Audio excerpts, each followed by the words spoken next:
এক মিনিটের টর্নেডোয় লণ্ডভণ্ড তারকেশ্বর ও ধনিয়াখালীর বেশ কয়েকটি গ্রাম, ভেঙে পড়েছে বেশ কয়েকটি বাড়ি ও বড় বড় গাছ। ঘটনাস্থলে পৌঁছেছে পুলিশ, বিপর্যয় মোকাবিলার দল ও দমকল বাহিনী।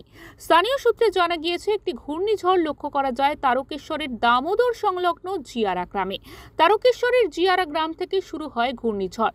শক্তিক্ষয় হতে হতে ধনিয়াখালী নিশ্চিন্তপুর হয়ে বর্ধমানের দিকে সরে যায়। ঘূর্ণিঝড়ের প্রভাবে জিয়ারা গ্রামে বেশি ক্ষয়ক্ষতি হয়। এছাড়াও নিশ্চিন্তপুর, হাবিবপুর, মোহনপুর হয়ে সোনাগড়িয়ার দিকে দুর্বল হতে হতে সরে যায় ঘূর্ণিঝড়, যার প্রভাবে ভেঙে পড়ে গাছপালা ও ঘরবাড়ি। একটা ছোট টর্নেডোর মতো উঠেছে, 30 সেকেন্ড থেকে 35 সেকেন্ড মতো স্থায়ী ছিল।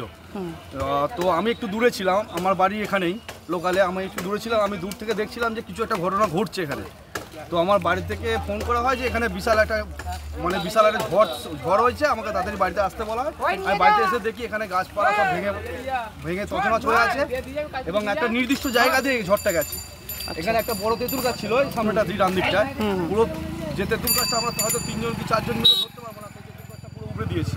আচ্ছা, আমাদের ওই দিকটাতেও কিছু ক্ষয়ক্ষতি হয়েছে, এই পাড়ার ভিতরেও অনেক ক্ষয়ক্ষতি হয়েছে। কারো গরুর চালা উড়ে গেছে, কারো বাড়ির চাল উড়ে গেছে। মাত্র 30 থেকে 35 সেকেন্ডের একটা স্ট্রাইক ঝড়ের জন্য। সুনন্দা দত্তের রিপোর্ট, ওঙ্কার বাংলা।